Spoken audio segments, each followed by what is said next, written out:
안녕하세요. 저는 올해 40이 된 아들을 둔 75세의 엄마입니다. 정말이지 제 속을 썩이는 아들 때문에 요즘 한숨만 나오네요. 요즘 연인 채널에 못된 자식 이야기가 자주 올라오던데 저도 그에 못지않은 사연이 있어 이곳에 글을 남겨봅니다. 저는 지금 아들 때문에 도망치듯이 실버타운에 살고 있어요. 원래 남편과 함께 살던 집을 떠나서 섭섭한 마음이 들긴 하지만 이제는 아들이 무슨 일을 저지르건 두렵지는 않습니다. 왜냐하면 이곳에 제 친정 오빠 부부가 함께 살고 있고 조카가 이 실버타운의 원장이거든요. 만약 그 아들놈이 또 찾아와 난리를 치면 조카가 나서서 법적 처리를 하겠다고 이를 바득바득 갈고 있답니다. 정말 예전에 남에게 험한 소리 한번 해본 적 없는 제가 왜 이런 처지에 이르게 됐는지 한탄스럽습니다. 어느 순간 내가 전생에 큰 죄를 지었나 보다 하고 체념하게 되더라고요. 저는 성실하고 다정한 남편과 오랫동안 연애 끝에 결혼했습니다. 한참 동안 아이 없이 둘이서 행복하게 살았어요. 당시에는 늦게까지 애를 안 낳으면 남편이 바람난다, 외롭다며 뒷말이 많았지만 그래도 우리 부부는 참 잘 지냈죠. 그런데 그 아들이 태어나면서부터 인생이 꼬이기 시작했습니다. 제가 임신했을 때 태교를 제대로 못해서 그런가 싶어요. 아들이 전생의 원수처럼 반항하며 엇나가기 시작했거든요. 부모로서 저희 부부의 나쁜 점만 물려받은 것 같아 마음이 참 아팠습니다. 그래도 유일한 내 자식이니 이놈을 바로 세우려고 안 해본 일이 없었어요. 그런데도 아들은 저희 뜻대로 되지 않았습니다. 자기 혼자 행동하지 않고 친구들을 이용하며 때를 지어 다니더군요. 이 아들이 부모 믿고 거칠게 행동하던 어린 시절이 있었는데 지금도 크게 다르지 않아요.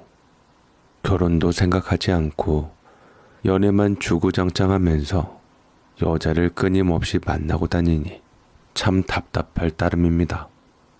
그렇다고 아들을 좋아서 따라다니는 여자들도 이해할 수가 없어요.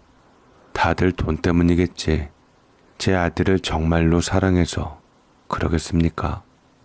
아들은 어렸을 때는 꽤 귀여운 맛이 있었습니다. 하지만 사춘기에 접어들면서 점차 변하기 시작했죠. 얼굴은 별로고 행동은 날티가 풀풀 나는 날라리가 되어버려서 제정신인 여자들은 그 행색만 보고도 도망칠 정도였습니다. 그나마 나이가 들면서 여자 만나기가 힘들다고 툴툴대긴 했지만 부록이 다 된 지금까지도 정신줄 놓고 살고 있는 모습은 변함이 없어요. 원 없이 흥청망청 살았던 아들, 언제쯤 제정신 차리려는 건지 참 답답한 날들의 연속이었죠. 초년 시절에는 아버지가 건축사무소를 운영하면서 경제적으로 여유가 있었던 덕에 친구들이 줄을 섰어요. 골목대장 역할을 하던 아들은 그걸 자기 잘난 줄로 착각하고 우리 부부가 너그러워서 별의별 못된 짓을 많이 하고 다녔습니다. 중학교 때는 가난한 친구를 돕는 모금이라며 거짓말로 돈을 모아서 친구 20명을 데리고 짜장면에 짬뽕을 시켜 먹고 난리도 아니었습니다. 그 결과 꽐라가 된 아들과 친구들은 경찰에 신고당했고 결국 남편이 파출소까지 가서 데려왔죠. 그런데 그때 남편이 혼을 내는 대신 친구들을 데리고 해장국을 사줬다는 겁니다. 남편은 그 아이들에게 어른이 되고 싶어서 그렇게 서둘러 놀았냐며 때가 되면 어른은 저절로 된다고 얘기했어요. 그리고 우리처럼 일찍 철없이 놀다가 고생하는 사람들의 이야기도 들려주었죠. 아이들 중 몇몇은 그 말을 듣고 충격을 받았는지 그날 이후로 공부하겠다고 무리해서 빠졌습니다.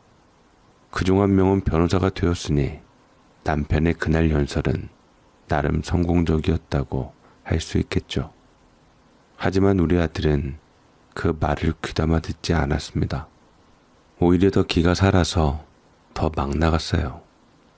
남편은 아들이 조곤조곤 알아서 깨치길 바랬지만 아들은 점점 더 말썽을 피웠고 종아리를 맞으면서도 반성은커녕 오히려 내가 뭘 잘못했냐며 대들기 일쑤였죠. 우리 부부가 아들에게 꼼짝도 못한다는 걸 알고 있었기 때문에 아들은 세상 무서울 게 없었습니다. 이런 상황이다 보니 학교 선생님들도 아들 말은 귀담아 듣지 않았어요. 아들이 사고를 많이 치니 저는 종종 선생님들께 저녁 식사를 대접하며 고개를 숙이곤 했죠. 아들을 따르는 친구들이 아들 대신 잘못을 덤터기 쓰는 일도 많았거든요.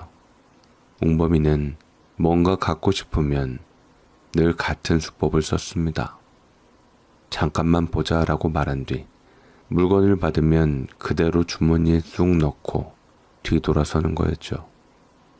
물건을 빼앗긴 아이들이 돌려달라고 매달리면 웅범이의 친구들이 알아서 해결해 줬습니다.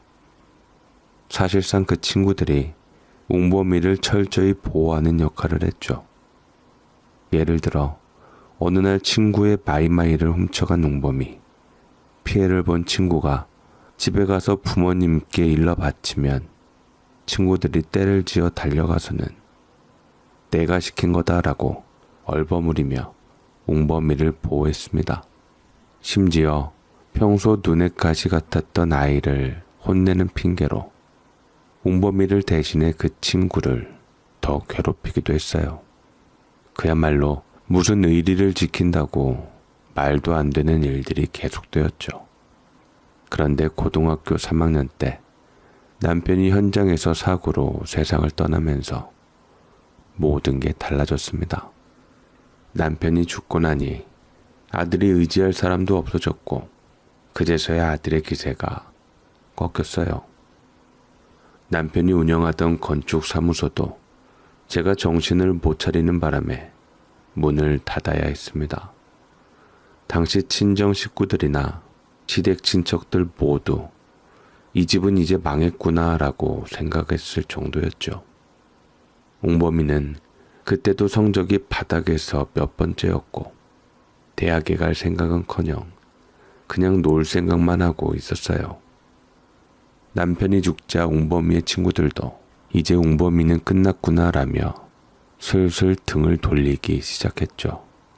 남편 상을 치르던 중 웅범이는 친구랑 싸움을 벌여 경찰에 신고당하는 바람에 발인에도 참석하지 못할 뻔했어요. 그때 친정 오빠와 언니들이 웅범이의 어깨를 두드리며 위로했습니다. 이제 네가 엄마를 잘 모셔야 한다. 지금이라도 정신 차리고 잘 살아라. 힘들면 외삼촌이나 이모한테 와라. 이런 인사치레였지만 웅범이는 이 말을 잊지 않았어요. 이후로 그 말을 구실 삼아 친척 집들을 돌며 돈을 요구했습니다. 차마 저에게는 돈 달라고 하지 않았지만 친정 식구들에게는 계속 빌붙더군요. 물론 처음에 다들 이해해 주었지만 이 일이 반복되자 결국 제 귀에 들어오게 됐고 저는 한바탕 싸울 수밖에 없었습니다. 이 아들이 왜 이 모양이 됐는지 그때 정말 가슴이 답답했죠. 웅범아, 너 외삼촌하고 이모한테 돈 받아서 대체 어디다 다 썼니? 아무리 도와주신다고 해도 하루에 한 번씩 도장 찍듯이 가서 돈 받아가면 누가 좋아하겠어? 엄마가 그 얘기 듣고 얼굴을 들 수가 없더라. 엄마가 용돈 주잖아. 그 돈은 다 어디다 쓰고 친척들 입에서 그런 말이 나오게 만든 거니? 엄마, 그게 무슨 용돈이야. 돈이라고 주는 게 쥐꼬리만큼 주고선. 나 속이 너무 상하고 가슴이 답답해서 정말 살 수가 없어. 아버지 초상날 봤잖아. 그때 나한테 발발 기던 놈들이 언제 그랬냐는 듯이 기어오르는 거. 반은 떨어져 나갔고 남은 놈들마저 떠날까봐 그나마 남은 거라도 지켜야 해. 내가 대장인데 어떻게 기죽고 살겠어. 그래서 하는 말인데 돈 말고 카드 좀 줘. 솔직히 내가 대학 안 들어갔잖아. 그러면 등록금도 긋고 학비도 필요 없잖아. 집에 들어갈 돈도 없고 아버지 사업하시면서 벌 만큼 벌고 쓰기도 많이 쓰셨잖아. 그거 남은 돈이면 충분하지 않아? 그리고 장례식 때 대기업에서도 많이 왔잖아. 부조금도 꽤 들어왔을 텐데 그 돈 어디 갔어? 아버지도 안 계시는데 나 이렇게 기죽일 거야? 이제 내가 집안의 유일한 남자야. 나라도 굳건해야 엄마도 살 수 있다고. 나도 아껴 쓸 테니까 카드 좀 줘. 웅범아, 고양이한테 생선을 맡기나? 이제 겨우 20살인데 돈이 그렇게 필요해? 필요하면 일해서 벌어. 외삼촌이 가게에서 일하지 않겠냐고 물어봤다며? 근데 네가 싫다고 딱 잘랐잖아. 외삼촌 가게가 얼마나 편한데. 손님 상대하지 말고 계산만 하라더라. 세상에 그보다 쉬운 일이 어디 있어? 거기서 일 잘하면 매장 하나도 맡겨볼까 하셨다더라. 그런 기회를 네 발로 걷어차놓고 어디서 감히 카드 달래? 없어. 네가 돈을 쓰면 그거 다 어디로 가? 술 마시는 데나 다 쓰겠지. 술이나 퍼마시는 네 꼴을 보고 엄마가 뭐가 예뻐서 돈을 주겠니? 우리 먹고 살 돈도 빠듯해. 아버지 가시고 나서 우리 집은 빚더미에 올라앉았어. 그 나머지 돈은 생활비랑 내 노후 대비하느라 빠듯하다. 그러니 돈 달라는 소리 그만해. 무슨 비타령이야. 엄마, 외삼촌네 신발가게 매출 3분의 1은 엄마가 가져가잖아. 내가 그걸 모를 줄 알아? 가게 열 때 엄마랑 이모가 투자해서 각각 3분의 1씩 지분 나눈 것도 다 알고 있어. 그런데 어디서 거짓말이야. 그리고 끝까지 말 안 하려고 했는데 아버지 보험금도 쏠쏠하게 받았잖아. 나도 이제 20살이야. 성인이라고. 알 거 다 알고 있고. 아버지 유산 상속인으로서 당연히 내 목 달라는 거야. 더 이상 숨기지 말고 줘. 그리고 나는 냄새나는 남의 발냄새 맡으면서 살 생각 추호도 없으니까 외삼촌네 가게 소리는 그만하세요. 대신 유산에서 내 지분 줘. 나도 내 사업 할 거니까. 내가 제일 잘하는 분야에서 해볼 거야. 만약 안 주면 법적으로 해결할 테니까 그렇게 알아둬. 부모 자식 간이라도 돈 계산 제대로 안 하면 안 되는 거 알잖아. 성인 아들 유산 지분 떼먹고 용돈 몇 푼으로 퉁치려는 엄마가 진짜 무서운 사람이지 뭐야? 그래, 이 돈 들고 당장 꺼져. 다신 내 앞에 나타나지 마. 나도 이제 너 같은 아들 무서워서 못 보겠다. 네 입으로 성인이라고 했으니 이제 네 인생은 네가 알아서 살아. 결국 저는 남편이 남겨준 유산에서 웅범이 몫을 떼어서 줘버렸습니다. 웅범이가 돈 얘기를 꺼낼 때마다 그 눈빛이 참 이상했습니다. 평소에 장난스럽던 눈빛이 어느 순간 날카롭고 무섭게 변해가더라고요. 저는 그때 그 눈빛을 보고 이걸 안 주면 무슨 일이 벌어질까 하는 두려움이 엄습했습니다. 그 순간만큼은 제 아들이 아니라 낯선 사람이 제 앞에 있는 것 같았어요. 그래서 결국 돈을 건넸습니다. 이 돈을 주면 뭐라도 나아지겠지 하고 스스로 위로하면서 말이죠. 그런데 웅범이에게 돈을 주는 그 순간 속이 텅 비는 기분이 들었습니다. 내가 정말 이 아이를 위해 제대로 하고 있는 걸까 하는 의구심이 밀려왔죠. 그때가 2002년 월드컵 무렵이었어요. 전 국민이 환호하고 웃음이 가득했던 그 시절, 저는 집에 혼자 쓸쓸하게 아들의 행보를 지켜보고 있었습니다. 참 다행인지 불행인지 웅범이는 그 돈으로 호프집을 차리더니 돈을 갈쿠리로 긁어 모으는 듯 잘 나갔습니다.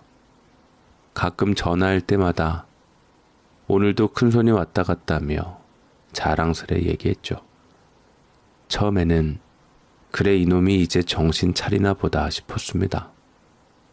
웅범이가 성공적으로 가게를 운영하면서 예전처럼 문제를 일으키지 않고 잘 살 줄 알았죠. 제가 준 돈이 그래도 좋은 쪽으로 쓰였구나 싶어서 잠시 안도감이 들기도 했어요. 그러고는 언제 그랬냐는 듯 웅범이가 집에 먹을거리며 선물을 잔뜩 사가지고 와서 저를 안아주더군요. 그 모습을 보면서 저는 참 묘한 기분에 사로잡혔습니다. 웅범이가 저를 안아주고 이런저런 이야기를 나누는 그 순간 이제야 아이가 나를 이해했나, 이제야 철이 들었나 하는 생각도 들었습니다. 그가 집에 선물을 들고 찾아올 때마다 제 마음 한구석에선 어쩌면 다시금 아들이 제 품으로 돌아오려는 것일지도 모른다는 희망이 싹 텄죠. 하지만 그 옆에 항상 다른 여자가 붙어 있었습니다. 한두 번은 그러려니 했지만 시간이 갈수록 웅범이 옆에 있는 여자들은 매번 달라졌어요. 그리고 그 여자들 딱 봐도 여염집 여자들처럼 보이지 않았습니다.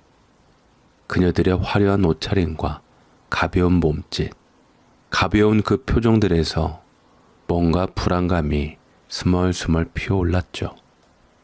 처음엔 그냥 가게에서 만난 사람들이겠거려니 생각하려 했지만 그들의 웃음소리와 가벼운 행동은 내 심조를 더 불안하게 만들었습니다.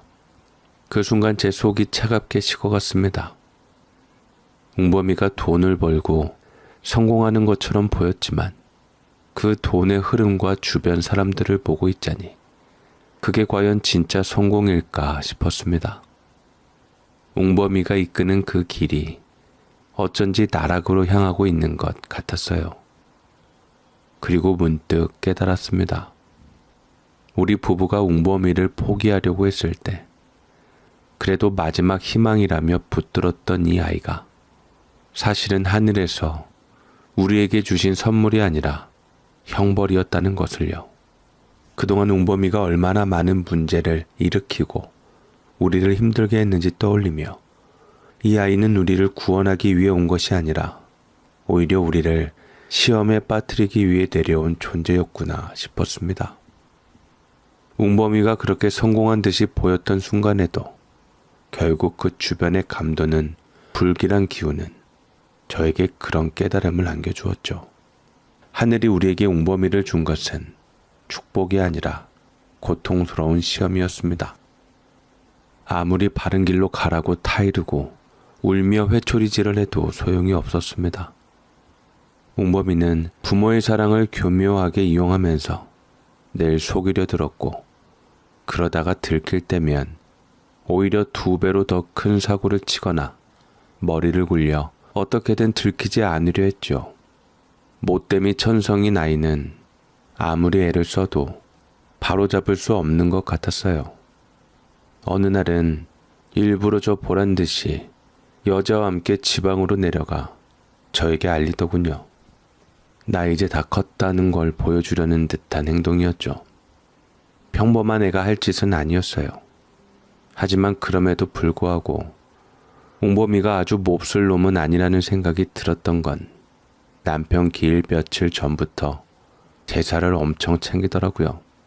아무리 정신 못 차리고 흥청망청 살더라도 남편 제사만큼은 빠짐없이 챙기는 걸 보면 누가 뭐래도 남편 자식이고 내가 10달 품어서 낳은 아이라는 게 느껴졌습니다. 웅범이가 한때 저에게 돈을 내놓으라고 무섭게 닥달했던 건 사실이지만 그 이후로는 가게를 차린 뒤 더 이상 돈 달라는 말을 하지 않았어요. 비록 형제들이나 지인들에게 내 아들이 밤에 문 여는 가게를 한다며 자랑스럽게 데려가지는 못했지만 웅범이는 자기가 좋아하는 일에 전념했고 운이 좋을 땐 하루에 몇 천만 원씩 벌기도 했습니다. 그래서 더는 돈을 달라고 하지 않았고 심지어는 여자에게 줄 선물을 사면서 제 것도 함께 사다 주곤 했어요. 비싼 가방이나 화장품 세트를 툭 던지듯 주고 갔죠. 웅범이는 공부에는 전혀 관심이 없고 표현도 거칠며 막대 먹은 부분이 있었지만 그렇다고 완전히 어머니를 잊고 사는 인간 말종은 아니었어요.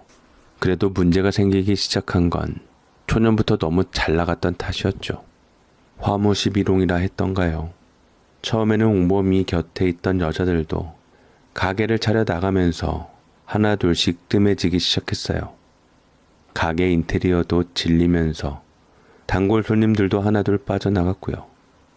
그럼에도 웅범이는 여전히 친구들을 데리고 다니며 신나게 돈을 써대기 바빴습니다. 저축은 생각도 못했죠. 20대 후반부터 시작해서 지난 10년 동안 웅범이는 점점 더 작은 가게로 밀려났고 대로변에서 골목 안쪽으로 밀려들어 가게 운영이 점점 어려워졌어요. 그 사이에도 손님이나 가게에 신경을 쓰기보다는 면접 보러 온 사람과 노는데 더 신경을 썼으니 말이죠. 그러다 가게를 말아먹기 전 결국 투자 권유를 한 친구에게 엮여서 마지막 남은 돈마저 몽땅 날려버리고 말았습니다. 이것도 결국 웅범이 스스로 자초한 일이었습니다. 아니, 상식적으로 생각해보세요. 100만 원 놓고 1000만 원을 벌 수 있는 사업이 있다면 자기 돈으로 하든가 돈을 빌려서라도 해야지 친구한테 소개할 이유가 있겠습니까? 그런데 웅범이는 남자의 의리는 엄마 같은 여자는 모를 거다라는 소리를 하면서 그 친구에게 투자하고 돈을 다 꼬라 박았어요. 그리고 얼마 지나지 않아 또 다른 친구가 대박 아이템이라며 들이밀자 거기에 또 돈을 퍼붓고 말았죠. 그 와중에 여자는 계속 만나더군요. 척척 한 달 월세까지 쥐어가면서 정말 할 말이 없을 지경이었어요. 그렇게 살면 차라리 입이라도 다물고 조용히 살지. 또 매주 엄마 밥이 그립다며 일주일에 한 번씩 찾아와서는 이런저런 얘기를 들어놓습니다. 늙은 제 눈에는 웅범이의 상황이 다 보이는데 정작 본인만 몰라요. 게다가 이런 얘기를 할 때면 꼭 나오는 말이 있어요. 아빠 운빨이 다한 것 같다는 말이죠. 그 말을 들을 때마다 속이 치밀어 올라서 정말 화가 납니다. 그게 무슨 소리야? 아버지 운빨이라니. 엄마, 나 초반에 진짜 잘 나갔잖아. 그때 나도 이상하게 생각했거든. 솔직히 내가 놀기만 했지 사업을 제대로 해본 적이 있나? 근데도 그때 장사가 잘 됐다고 좋아한 건 아니야. 사실 중요한 건 수금이 잘 돼야 하거든. 근데 나 어린 사장이라고 외상 긋고 가는 사람들 많았어. 그게 말짱 도루묵이지. 근데 내가 무섭게 생긴 애들 많이 고용해놨더니 사람들이 돈을 못 내서 안달이더라고. 그래서 그때 아버지 덕분에 잘 되는 줄 알았어. 아버지 운빨이 받쳐줬나 보다 했지. 근데 지금은 그 운빨이 떨어진 것 같아. 돈은 안 벌리고 나가는 돈이 감당이 안 돼. 아버지 가신 지 10년 넘었으니 약발이 떨어질 때도 됐잖아. 그게 왜 아버지 운빨이야? 네가 가게 차릴 때는 흥청망청 썼고 지금은 손님들이 술을 너무 먹어서 병나고 그러는 거겠지. 그럼 저축이라도 해놨어야지. 이제 와서 무슨 예전처럼 대박이 날 거라고 생각하고 아무 생각 없이 사기나 당하니까 이 모양이지. 왜 돌아가신 아버지 운빨 탓을 해? 너 설마 아버지 제사 챙긴 것도 돈 잘 벌려고 그랬던 거냐? 아, 엄마는 왜 그렇게 사람을 이상하게 봐요? 나 그 정도로 나쁜 놈 아니잖아. 그래도 내가 잘 나갈 때 엄마한테 잘했잖아. 이번에 가게세 내야 하는데 돈 좀 줘요. 애들 월급도 못 주게 생겼어요. 내가 코인 잘 되면 엄마 돈부터 갚을게. 나 미워도 우리 직원들은 안 됐잖아요. 1000만 원만 빌려줘요. 알았어. 대신 이번엔 꼭 갚아. 네 몫은 이미 다 줬으니까. 나한테 계속 빌붙을 생각하지 마. 이건 내 노후 자금이자 내가 아플 때 병원 갈 돈이야. 지 앞가림도 못하는 아들한테 병원비 기대는 없으니까 절약하며 사는 거지. 내 돈 가져갈 생각 말고 너도 가게 접고 이제 좀 성실하게 살 생각해. 여자한테 돈 펑펑 쓰는 것도 그만하고. 알겠어요, 알겠어. 그래도 엄마가 있으니까 내가 든든하네요. 요즘 나도 생각이 많아요. 돈 없으니까 사람 본성이 다 보이더라고. 내가 10년 동안 우정을 생각하면서 힘들어도 다 먹여 살렸는데 막상 내가 쪼들리니까 그동안 나한테 빌붙어 살던 애들이 막판에 나한테서 더 뜯어가려고 하더라고요. 상한 미끼만 던지면서. 걔네들 아버지 돌아가셨을 때 나보고 끈 떨어진 연이라고 했었잖아요. 그래서 내가 끈 떨어져도 방패연이다 하고 다녔는데 결국 이 꼴이 됐네. 그래도 엄마가 있어줘서 내가 이렇게 비빌 언덕이 있다는 게 참 얼마나 다행인지 몰라요. 내가 꼭 갚을게요. 고마워요, 엄마. 하지만 남편이 죽고 나서도 웅범이의 본성은 바뀌지 않았습니다. 흥청망청 돈을 써대며 결국 3년 만에 중학교 때부터 알고 지내던 친구에게 크게 속았습니다. 웅범이는 가게뿐 아니라 2억 원의 빚까지 지고 결국 집으로 기어들어왔습니다. 장사가 아무리 안 돼도 가끔은 오늘 큰 손님이 왔다며 좋아하던 날도 있었는데 그 돈은 모두 어린 여자들하고 노는데 쓰느라 다 날려버렸죠. 그러다 매번 다음에 갚을게 라며 차일피일 미루더니만 결국 대출까지 받아가며 간신히 버티다가 마지막으로 큰 돈을 노린다고 업자들에게 돈을 빌렸습니다. 하지만 그 돈마저 모두 떼이고 말았죠. 천둥번개가 치고 억수같이 비가 쏟아지던 날이었습니다. 웅범이가 비를 뚫고 찾아와서는 마지막으로 엄마 얼굴 보고 가려고 왔어요 라며 큰절을 올리더군요. 쇼라는 걸 뻔히 알면서도 어미 된 마음에 어떻게 한강 가겠다는 자식을 그냥 보낼 수 있었겠어요. 결국 저는 빚 얼마인지 다 적고 방에 들어가서 자라고 했습니다. 정말이지 내가 어떻게 해버리고 싶은 마음이 굴뚝 같았지만 자식이 벼슬이라 그 꼴을 보고 살아야지 어쩌겠나 싶었죠. 웅범이는 눈물 콧물을 쏟아내며 펑펑 울어댔습니다. 그때 나이가 37이었어요. 이렇게나 바닥까지 떨어졌으니 이제는 정신을 차리겠지 싶었습니다. 딱 하루 막노동이라도 하겠다며 나가서 새벽에 돌아왔는데 그 뒤로 일주일을 알아눕더군요. 그 후로는 제 눈치만 살살 보며 조금씩 나가더니 일주일 뒤 또 알아누웠습니다. 그 후론 일할 생각도 않고 빈둥거리기 시작했어요. 오후 늦게나 일어나서는 새벽까지 무엇을 먹고 게임하고 TV를 보고 전화를 하다가 여자나 만나러 나가는 게 일상이었죠. 한때 사장이었으니 얻어먹을 수는 없다며 용돈을 타가긴 했지만 그래도 예전만큼 많이 타가진 않았어요. 양심에 찔렸는지 가끔씩 음식을 싸오기도 하더라고요. 그 와중에 아는 누님 가게에서 일을 한다며 밤마다 나다녔는데 다시 헛바람이 잔뜩 들어버렸습니다. 예전처럼 머리 꼭지도 다 마르기 전에 술집을 드나들며 지 인생 살던 대로 다시 살더군요. 저는 완전히 포기했습니다. 이젠 뭐 기대조차 하지 않게 됐어요. 그러던 어느 날 웅범이는 재산이 200억이라는 사람, 또 거의 조 단위의 재산을 가진 할아버지가 자기를 찾아왔다는 소리를 하더라고요. 그런 손님 두세 팀만 잡으면 가게를 다시 해볼 만하다고 호언장담했죠. 하지만 결국 1년 만에 10살 가까이 나이 차이 나는 물장사를 하는 여자와 결혼하겠다고 하면서 제 속을 뒤집어 놨습니다. 정말 치가 떨리더군요. 웅범이는 사랑이니 인연이니 하는 흔한 이유조차 되지 않았습니다. 대놓고 돈 때문에 누님을 택할 수밖에 없었다고 했습니다. 12여 년을 지켜봐서 서로가 짠한 마음에 합치기로 했다면서 저에게는 반대할 생각도 말라고 단도리를 쳤습니다. 정말 토가 나올 지경이었죠. 웅범이는 자기를 유일하게 예전 잘 나가던 시절처럼 대하는 여자라며 그 누님한테 과거에 대해 묻거나 어떻게 만났는지 따지는 건 절대 하지 말라고 못을 박았어요. 내 수발 들어줄 고마운 여자라면서요. 그 말을 듣고 제가 놀라서 펄쩍 안 뛸 수 있겠습니까?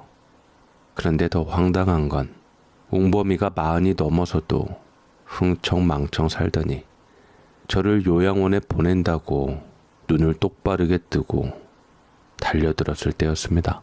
정말 숨이 막혀서 가슴이 터질 것 같았죠. 뭐라고? 너희 여기 들어와서 살겠다고? 누구 마음대로? 왜 나한테 한마디도 없이 니들끼리 다 결정하는 건데? 엄마, 나 말고 엄마 자식이 또 누가 있어? 엄마 아프면 결국 내가 책임져야 할 텐데 엄마 혼자 살다가 나중에 나한테 덤터기 씌우려고 그래? 솔직히 아버지 돌아가시고 나서 엄마 밥 제대로 해먹긴 해? 잠은 제대로 자고?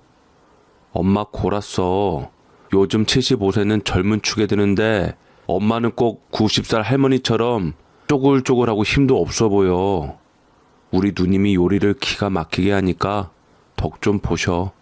내가 고르고 고른 여자니까 믿어도 돼. 누님은 똑 부러지는 사람이라서 엄마도 잘 챙겨줄 거야. 비록 부동산에는 관심이 없어서 현금으로만 집을 사고 전세로 살고 있지만 가전 몇 개만 바꾸면 우리 집도 살만할 거야. 엄마, 얼마나 오래 살겠어? 솔직히 나 낳을 때부터 엄마는 이미 나이 많았잖아. 나 40 될 때까지 살아준 것만으로도 오래 산 거야. 나는 앞으로 바빠지겠지만 그래도 집에 누군가 있어야 엄마가 대화도 하고 누가 나가고 들어오는지 신경 쓰면서 치매도 안 걸릴 거 아니야. 꼭 내가 죽기만 기다리는 놈 같구나, 너는. 그래서 너보다 10살이나 많은 며느리가 시어머니 밥을 차려주겠다고? 눈치 안 주면 다행이지. 그렇게 돈이 많다며 그냥 나가서 살아. 엄마, 좀 봐줘요. 나가서 우리끼리 살면 좋은 건 나도 알아. 그런데 내가 집 살 돈으로 가게 차려달라고 했잖아. 어차피 엄마 돌아가시면 내가 그 돈 받을 건데 그렇게 깐깐하게 굴지 말고 내 사정 좀 봐달란 말이야. 나 말고 유산 물려줄 사람이 있어? 나 다시 2 주먹 불끈 쥐고 일어설 수 있게 도와줘. 내가 엄마한테 돈 달라고 조르는 것도 아니잖아. 오죽하면 이러겠냐고, 엄마. 사나이 김웅범 다시 일어설 거야. 예전처럼 돈 물리도록 실컷 벌어볼 거라고. 내가 그러기 위해서 못할 짓이 어디 있겠어? 10살 많은 누님한테 장가 가서라도 뽑아낼 거 다 뽑아내고 실속 차리려고 하는 거야. 나도 이판사판이니까. 엄마, 내가 나쁜 놈이었으면 진작에 쉬운 엄마 어떻게 해버렸을 거야. 근데 나 그 정도로 망가진 건 아니잖아. 사실 형제라도 있었으면 어떻게 했겠는데 나 혼자잖아. 맡길 사람도 없고 엄마가 그랬다간 가만히 있지 않겠지? 뉴스 보니까 다른 할머니들은 자식한테 버림받아도 일부러 정신 나간 척하고 자식들 신상 안 불더만. 근데 엄마는 그런 스타일 아니잖아. 그러니까 나 살려둔 대가로 네 사업자금 대면서 그 여자 비위 맞춰주며 살라는 거냐? 네가 사업자금 안 달라고 하는 대신 그 대가로 결혼하는 거야?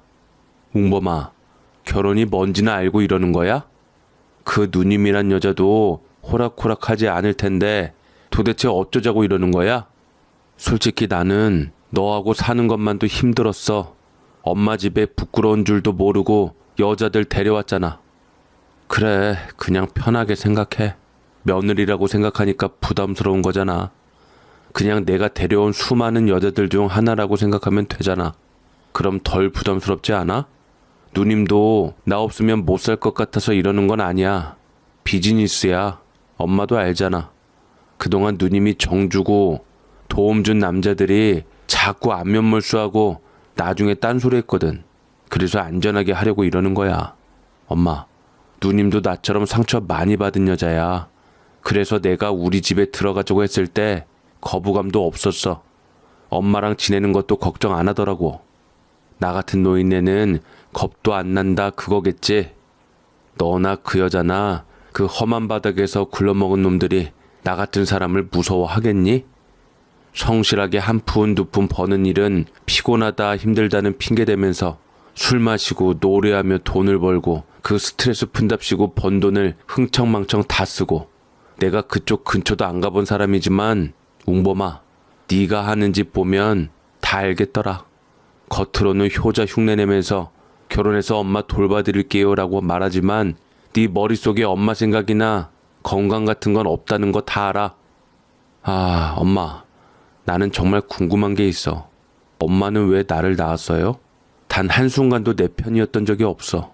어렸을 때부터 내가 사고 치면 무마는 해주면서도 뒤에서는 제가 자식 잘못 키웠습니다 이랬잖아. 내가 그거 보고 알았어. 아, 엄마는 돈 쓸 줄 모르는 사람이구나 하고, 돈 쓸 줄 아는 사람은 내 자식이 무슨 잘못을 했든 이거 먹고 떨어져 하면서 멋지게 해결하지 쩔쩔매진 않아. 내가 그래서 친구들한테도 뒤통수 맞은 것 같아. 나도 엄마처럼 돈은 돈대로 쓰고 물러터진 호구로 보였던 거지. 어쨌든 우리 신접살림 여기 차릴 거니까 찍소리도 하지 마세요. 나 지금 진지하니까. 엄마가 누님한테 불편한 티 내면 요양원에 바로 보내버릴 수도 있어. 정말이야. 결국 그렇게 흥청망청 살던 40살 아들이 사업을 다시 해보겠다고 하면서 결혼하는 며느리는 딱 봐도 그런 여자였어요. 말솜씨가 어찌나 좋은지 저를 살살 달래면서 자기가 원하는 걸 빼내는 데는 아들보다 한 수 위더군요. 아들은 날 요양원에 보내겠다고 하며 신접살림을 차리겠다고 했지만 며느리는 한술 더 떠서 이 나이에 초혼을 하는 만큼 남편과 제 일가 친척들 모두의 축하를 받고 싶다고 말하더라고요. 결국 그들이 부를 사람이 없으니 우리 친정에서 축의금을 땡기겠다는 속셈이 분명했죠. 과거에 돈 좀 만졌던 데다가 지금도 어떻게든 잘 나가는 우리 친정 쪽을 이용해 보려는 거였어요. 아들놈은 놀고 먹을 줄만 알았지 경조사에 참석은커녕 축의금이나 조의금에 한 푼도 쓰지 않는 그런 놈이었어요. 주변에서 무슨 일이 일어나든 상관없다는 듯 마치 자신만의 세상에 살고 있는 듯 했죠. 그 많은 사람들과 함께하며 나누어야 할 삶을 옹범이는 철저히 혼자만의 것으로 만들었습니다. 경조사의 얼굴 한번 비추지 않고 그 흔한 축의금조차 내지 않던 아들. 그놈이 나이가 들면서 바뀔 줄 알았지만 불혹이 넘은 지금까지도 전혀 변하지 않았어요. 그런데 그보다 더 기가 막힌 사람은 바로 10살 많은 달코 다른 며느리였습니다. 웅범이가 고른 그 여자는 저를 처음 만났을 때부터 참 이상하더군요. 겉으론 웃으며 인사하지만 속이 다 들여다 보이는 듯한 그 웃음. 그녀는 돌아가신 시아버지를 뵙지 못해 너무 유감이라며 친척들과 남편이 사업하던 지인들께 인사를 올리고 싶다고 했습니다. 그 말을 듣는 순간 저는 어안이 벙벙했어요. 그 말투와 태도가 마치 그녀가 정말로 진심인 것처럼 보였지만 속으로는 그게 결코 순수한 마음에서 나온 말이 아니라는 걸 알 수 있었죠. 그 며느리는 늦은 나이에 얻은 귀한 아들이 고3 때 세상을 떠나셔서 지인들과 친지분들이 남겨진 가족을 얼마나 걱정했을까 생각하니 마음이 아프다며 눈물까지 보이더군요. 그러면서 어머니를 모시고 화목하게 지내는 모습을 보여드리고 싶다고 덧붙였어요. 그 말을 듣는 순간 저는 속으로 이게 다 무슨 소리냐 싶었죠. 표면적으로는 감동적인 말이었지만 그 속내가 뻔히 보였습니다. 남편의 유산을 빼앗기 위해 계산적으로 접근하는 그 여자. 말 한마디마다 계산기를 두드리는 듯한 모습이 역력했죠. 그뿐만이 아닙니다. 며느리는 어느 날 자기가 받았던 청첩장이 너무 인상 깊었다며 그 청첩장을 들고 와서는 저에게 보여주면서 이렇게 화려한 결혼식을 해야 한다며 눈물까지 글썽였어요. 고급스러운 결혼식장을 잡고 많은 사람들을 초대해서 인생 최고의 날을 보내야 한다고 말했죠. 울다가 웃다가 마치 그 순간이 오지 않으면 안 되는 것처럼 정신을 쏙 빼놓는 모습에 저도 잠시 흔들렸습니다. 한편으로는 이게 정말 필요한 건가 싶었지만 그녀의 연기 같은 태도에 결국 저는 주머니를 털려서 제 돈으로 호화로운 결혼식장을 잡아주겠다고 해버렸습니다. 그날 밤 저는 깊이 후회했습니다.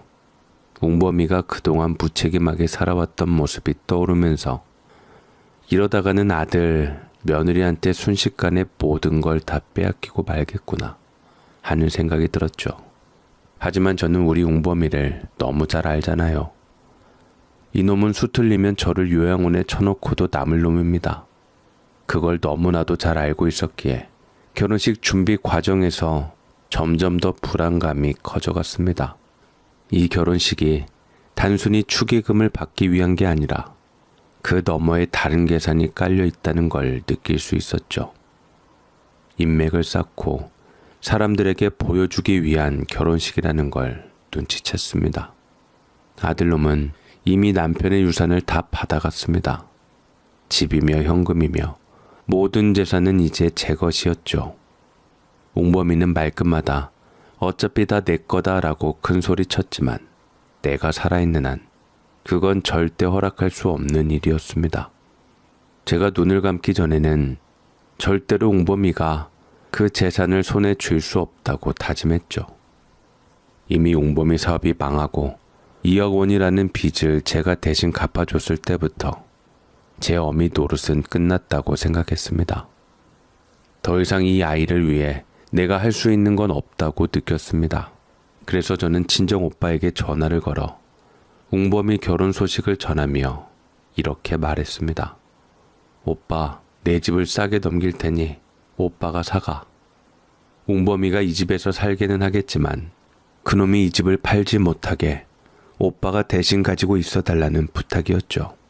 그 집은 남편과 내가 함께 살았던 소중한 추억이 담긴 곳이었으니까요. 제가 눈을 감는 그날까지 이 집만큼은 웅범이가 제 멋대로 팔지 못하게 하고 싶었습니다. 조카 누구에게 주든 상관없다고 했어요. 다만 그 집이 우리 손에서 다른 사람 손으로 넘어가게 두고 싶지 않았을 뿐입니다. 그 이후로 저는 마음의 준비를 했습니다. 유일한 아들이지만 더 이상 내 인생에서 웅범이를 떼어낼 결심을 해야 했죠. 아마 이 결혼식을 계기로 웅범이는 나와 완전히 다른 길을 걷게 될 것입니다. 그 아이가 나에게 줄 수 있는 마지막 상처까지 받기 전에 먼저 그 인연을 끊어야겠다는 결심에 섰습니다. 그렇게 괘씸하고 인간 되기 글렀던 아들놈이 호화로운 결혼을 하는 날이 다가왔습니다. 저는 파란색 혼주 한복을 입고 마치 인형처럼 아이들이 시키는 대로 움직였습니다. 그 파란 한복은 참 예뻤지만 제 마음은 아무 감흥이 없었어요. 마치 이 결혼식이 제 삶과는 아무 상관이 없는 남의 일인 것처럼 느껴졌습니다. 남편의 지인이며 우리 친정 식구 그리고 겨우 연이 닿은 시댁 친척들에게 반가운 인사를 올리며 꼭 식사하고 가시라는 말도 형식적으로 했습니다. 마지막으로 어미 노릇은 해야 하니 그래도 체면은 차려야겠다고 생각했죠. 그런데 그 말이 제 입에서 나올 때마다 어쩐지 입안이 마르고 속이 허전했습니다. 그런데 며느리 쪽 하객은 정말 놀라울 정도로 초라했어요. 고작 몇몇 지인들과 부리는 직원들, 그리고 대부분은 돈을 주고 고용한 아르바이트생들이 전부였습니다. 결혼식이라고는 하지만 이게 결혼식인지 연극인지 헷갈릴 정도였죠. 고용된 아르바이트생들은 나름 최대한 고상하게 꾸미려고 했다고 하더군요. 하지만 사람 마음이 어찌 그리 쉽게 꾸며지겠습니까? 그들이 진짜 하객이 아닌 건 너무나도 티가 났어요. 우리 쪽 하객들이 그 분위기를 눈치채고 여기저기서 술렁이기 시작했습니다. 어째 분위기가 이상하다는 속삭임이 들려왔고 저 역시 그 이상한 분위기를 무시할 수 없었죠. 그뿐만이 아니었습니다. 고용된 아르바이트생들 중 일부는 아마도 가격을 깎았는지 아니면 그저 이 결혼식이 성에 차지 않았는지 자신이 진짜 하객이 아니라는 티를 노골적으로 내기 시작했습니다. 식장에서 심통난 얼굴로 서 있는 그들을 보며 저는 속이 뒤집힐 것 같았어요. 그런데 그 와중에 아들놈 웅범이는 전혀 부끄러운 줄도 모르고 하객들 사이를 돌아다니며 명함을 돌리고 있었습니다. 회식할 때 우리 가게에 들러달라고 하며 웃는 얼굴로 명함을 건네는 그 모습을 보니 정말이지 피가 거꾸로 솟더군요. 아들놈의 모습에 제가 가슴이 서서히 차가워지기 시작했습니다. 제 인생에서 이렇게 망신스러운 순간은 없었어요. 신부 대기실에서 조실하게 있어야 할 며느리는 웅범이 옆에서 요사스럽게 웃으며 장단을 맞추고 있었습니다. 그녀의 웃음 속에는 계산적인 면모가 고스란히 드러나 있었죠. 늦은 나이에 하는 결혼이라지만 이게 결혼인가 싶었습니다. 제가 75년 인생을 살면서 겪어본 수많은 결혼식 중에서 이런 막장 결혼식은 처음이었어요. 사람들의 수군거림은 점점 더 커졌고 저도 모르게 손에 힘이 들어가서 한복 치막자락을 꽉 쥐었습니다. 그 순간 이 결혼식이 끝나면 이제 모든 걸 내려놓아야겠다는 결심이 더욱 굳어졌습니다. 저는 뚱한 표정으로 웅범이를 바라봤습니다. 그 아이는 전혀 눈치를 채지 못하고 여전히 하객들 사이에서 명함을 돌리고 있었죠. 그 모습이 더 이상 제 아들이 아닌 것처럼 보였습니다. 아니 어쩌면 예전부터 제 아들이 아니었을지도 모른다는 생각이 들었어요. 저는 더 이상 이 결혼식장에서 머물러 있을 이유가 없다고 느꼈습니다. 그러다가 신랑 신부 어머니들의 화촉을 밝히는 순서가 되었습니다. 저는 차례가 되자 무겁게 일어나서 불을 붙였습니다. 그 순간 제 속에 남아있던 마지막 어미로서의 책임이 불꽃과 함께 꺼져가는 느낌이 들었어요. 이제 더는 참지 않아도 될 것 같았습니다. 불을 밝히고 나서는 혼주석에 앉지 않고 그대로 신부 입장하는 길로 걸어 나왔습니다. 뒤에서는 웅범이가 어딜 가느냐고 자리에 앉으라고 말했겠지만 저는 한 번도 뒤를 돌아보지 않았습니다. 걸어가는 제 발걸음은 처음으로 가볍게 느껴졌습니다. 이 결혼식장에서, 이 관계에서, 그리고 웅범이에게서 벗어나는 순간이었으니까요. 75년 동안 쌓아온 모든 책임과 미련을 그 불빛과 함께 내려놓고 저는 그렇게 홀로 결혼식장을 나왔습니다. 엄마, 왜 나와? 저쪽 자리에 앉아야지. 안 가르쳐줬어? 결혼식장 그렇게 쫓아다녔으면 잘 알 텐데 왜 그래? 내 할 일은 끝났어. 나도 저 아르바이트 아주머니처럼 끝까지 식장에 있어야 되는 거야? 내 돈으로 내 집에서 하겠다는 대로 호텔 예식장에다가 하객까지 다 불러줬으면 됐지. 내가 왜 끝까지 지켜야 하냐고. 속이 시커먼 둘이 작당하고 버리는 결혼식에서 말이야. 엄마 왜 이래? 불만 있으면 나중에 얘기하고 얼른 들어가요. 싫다.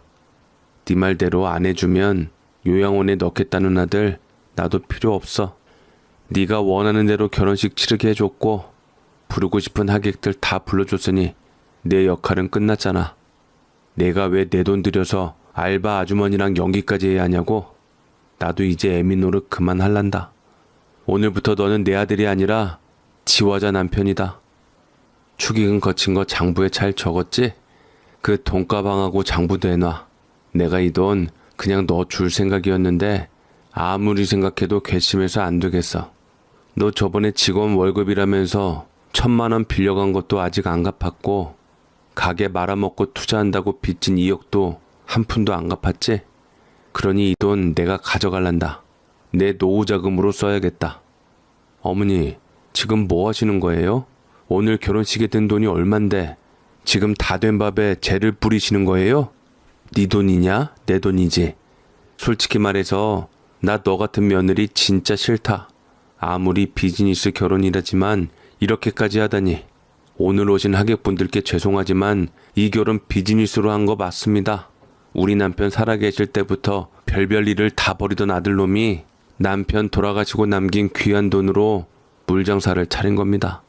그걸로 한동안 돈 좀 벌더니 다 말아먹고 2억 빚을 지고 돌아와서 내가 그 빚까지 다 갚아줬습니다. 그런데 그게 끝이 아니었어요. 나를 모신다는 핑계로 이런 애를 데려와서 살겠답니다. 안 그러면 요양원에 보낸다고 협박하는데 난 그게 하나도 안 무섭습니다. 내가 낳은 웅범이랑 사는 것보다는 요양원이 더 편할 것 같으니 말이죠. 그런데 저것들이 나를 좋은 데 보내겠습니까? 그래서 미리 말씀드리는데 저 아들내외 무서워서 나 우리 친정 오빠가 있는 실버타운으로 들어갈 겁니다. 오늘 이 결혼식 사실 저 아들내외가 날 속여서 벌린 거긴 한데 나는 그동안 못 본 여러분들 얼굴 뵙고 이렇게 호랑말코 같은 아들을 키워냈다고 보고하려고 모신 겁니다. 여러분, 아들놈이 방금 돌린 명함에 있는 곳은 절대 가지 마세요. 뭔 일이 일어날지 모르는 애들입니다. 그러니 그런 줄 아시고 저와 남편이 여러분들 슬픈 일, 기쁜 일 있을 때마다 품앗이로 찾아뵈었던 그 인연을 오늘 제가 거둬갑니다. 이 돈으로 오래오래 살겠습니다. 감사합니다. 제가 이렇게 말하자 여기저기서 그렇지 우리는 아주머니 보러 왔지 웅범이 보러 온 거 아니야 외치며 박수치는 분들이 있더군요. 솔직히 어지간하면 이런 짓까진 안 하려고 했습니다. 그냥 조용히 결혼식 마무리하고 애들 신혼여행 가면 슬그머니 이사갈 생각이었어요. 그런데 며느리가 감히 돌아가신 남편의 지인들과 친지분들께 인사드리겠다고 이런 비싼 곳에서 결혼식을 하겠다고 고집 부린 것도 마음에 안 들던 차에 하객들이 전부 아르바이트생인 걸 보고는 참을 수 없었습니다. 우리 집안을 뭘로 보고 신부 쪽 하객을 전부 돈 주고 고용한 사람들이냐고요. 더군다나 상견례도 없이 치르는 결혼식이라 신부 부모님을 만나 뵙고 할 이야기가 많았는데 알고 보니 부모까지 대행업체에서 나온 사람들이었습니다. 그 사실을 알게 된 순간 제 눈이 확 돌아버렸죠. 결국 웅범이는 축의금이 들어있는 가방을 제 손에서 낚아채려고 주차장까지 쫓아왔습니다. 하지만 제 친정오빠와 조카들이 웅범이를 붙잡아 떼어냈고 저는 그 틈에 조카 차를 타고 바로 오빠네가 있는 실버타운으로 향했습니다. 언니가 제가 온다고 해서 이미 청소며 필요한 물품 다 챙겨줘서 제가 준비할 것은 없었어요. 그렇게 오빠네 옆집으로 들어와 살면서 아들과는 완전히 소식을 끊었습니다. 35세 아들을 낳아 40이 될 때까지 키우고 남편이 죽고 혼자 20년 동안 그 꼴을 보고 살았으니 이제 저도 할 만큼 했습니다. 젊은 시절에는 그래도 내 아이가 나를 자랑스러워할 날이 오겠지. 철이 들면 이 아이라도 부모의 마음을 헤아리겠지 하며 희망을 가졌습니다. 남편이 살아있을 때만 해도 웅범이가 크게 잘못할 때마다 이놈을 좀 더 단단히 훈육해야겠구나 하며 다잡았죠. 하지만 남편이 떠난 후 그 빈자리를 메우느라 정신없이 살다 보니 어느새 웅범이는 제 손을 떠나버린 것 같았습니다. 남편이 없으니 혼자 남겨진 제게 웅범이는 더욱 큰 짐처럼 다가왔습니다. 그냥 웅범이 놈을 내버려뒀다간 무슨 짓을 할지 몰랐습니다. 돈만 있으면 뭐든 할 수 있다는 망상에 사로잡혀 있었으니까요. 저는 매일 불안했습니다. 저놈이 내 돈을 다 날려버리면 어떻게 하지? 내가 죽은 후에는 더 큰일을 저지르진 않을까? 이런 생각들에 잠을 설친 날이 한두 번이 아니었어요. 그래서 저도 살고 저놈도 살려고 이렇게 도망치듯 나왔습니다. 내 손이 닿지 않는 곳에서라도 웅범이가 무슨 일을 저지르더라도 차라리 모르고 지내는 것이 낫겠다고 결심한 겁니다. 웅범이는 남편 덕에 부유하게 살았고 나쁜 짓을 해도 크게 혼나지 않았어요. 항상 남편이 웅범이를 두둔하곤 했죠. 아직 어려서 그래. 조금만 더 기다려보자. 그런 말로 웅범이의 실수를 덮어줬습니다. 그러니 웅범이는 자신이 한 행동에 대한 책임을 배운 적이 없었죠. 그렇기 때문에 그런지 그놈에게 감사함이라는 건 눈꽃만큼도 찾아볼 수 없었습니다. 언제나 부모의 사랑을 당연하게 받아들였고 그저 허공에 날려버릴 돈만 쫓아다니며 눈이 벌건 채 살았습니다. 눈앞에 욕망이만 휩싸여 있는 웅범이를 보면서 저는 점점 지쳐갔습니다. 매번 돈을 가져가면서도 마지막으로 한 번만 더라는 말을 습관처럼 내뱉는 웅범이에게 더 이상 기대할 게 없다는 걸 깨달았죠. 이제 저도 이런 아들은 필요 없습니다. 제가 낳아놓고 할 소리는 아니지만 이놈이 정신 차리길 바라는 건 마치 바위에 꽃이 피길 바라는 것과 같아요. 얼마나 많은 밤을 지새우며 이번에는 달라지겠지라고 생각했는지 모릅니다. 하지만 웅범이는 변하지 않았습니다. 여전히 돈을 쫓아다니고 여전히 사람들을 이용해 자신의 이익을 챙기려는 모습은 하나도 변함이 없었죠. 그래서 저는 이제 결심했습니다. 이 아이에게 더 이상 기대할 게 없다는 걸요. 그래서 저는 조카에게도 미리 말을 해뒀습니다. 내가 죽어도 바로 알리지 말고 발인과 화장까지 다 끝난 후에야 웅범이에게 알려라. 왜냐하면 웅범이는 나중에 납골당이건 무덤이건 찾아와 침이라도 뱉을 놈이거든요. 저는 그놈이 제 무덤을 더럽힐 것이 두렵습니다. 그놈에게 남길 유산은 단 한 푼도 없습니다. 그래서 조카에게도 유산을 네가 가져가라고 했죠. 네가 훨씬 더 나에게 효도했으니 그 돈은 네 몫이다 라고요. 웅범이에게 남길 건 하나도 없다는 사실이 저를 한편으로는 슬프게 했지만 그 결단은 더 이상 미룰 수 없었습니다. 정말이지 제 아들을 보면서 깨달았습니다. 아무리 잘 교육하려고 해도 말 안 듣는 종자가 있나 봅니다. 귀한 아이라서 엄할 때는 똑부러지게 훈육했지만 그놈의 천성은 바꿀 수가 없었어요. 웅범이는 돈 밝히고 사람을 이용해 먹는 쪽으로만 머리가 비상하게 돌아갔죠. 차라리 2억 빚지고 한강 간다고 큰절 올리던 날 그냥 내보낼 걸 그랬습니다. 그날도 웅범이는 눈물을 글썽이며 이제라도 정신 차리겠다고 했지만 저는 그 말이 거짓이란 걸 알고 있었습니다. 그놈은 결코 바뀌지 않을 거라는 걸요. 지짜까지 데리고 와서 애미를 뽑아 먹으려고 눈이 벌걸 줄은 그때는 몰랐네요. 그때 웅범이의 눈에는 슬픔이 아니라 또다시 한번 제게서 뭔가를 빼앗으려는 의도가 담겨 있었던 겁니다. 저는 그때 그 사실을 알지 못하고 또 한 번 기회를 줬습니다. 하지만 이제는 더 이상 그럴 마음이 없습니다. 제가 이렇게 도망쳐 나와서야 비로소 그놈과의 연을 끊을 수 있다는 확신이 들었습니다. 아무튼 저는 지금 이곳에서 나름 편안하게 살고 있습니다. 웅범이 같은 괘씸한 놈에게는 한 푼도 남겨주고 싶지 않아서 남은 돈을 펑펑 쓰고 싶다가도 밤에 누워 잠들기 전에 너무 심한가 싶어 고민하는 것만 빼고는요. 혹시 다음 생이라는 게 있다면 제가 웅범이 자식으로 태어나서 그놈이 저한테 했던 그대로 복수해보고 싶습니다. 지가 당해봐야 알겠지요. 100번 1000번 말해도 모를 놈이거든요. 모쪼록 여러분들의 자식들은 그나마 인간답기를 바랍니다. 돈이 없으면 가난하다고 난리이고 돈이 좀 있으면 죽을 때까지 기다리지 못하고 지금 쓰고 싶다고 난리입니다. 무자식이 상팔자라는 말이 괜히 있는 게 아니에요. 이렇게 인간 같지 않은 아들 때문에 제 하소연 들어주시느라 고생 많으셨습니다. 늘 건강하시고 언제나 행복하시길 바랍니다. 감사합니다.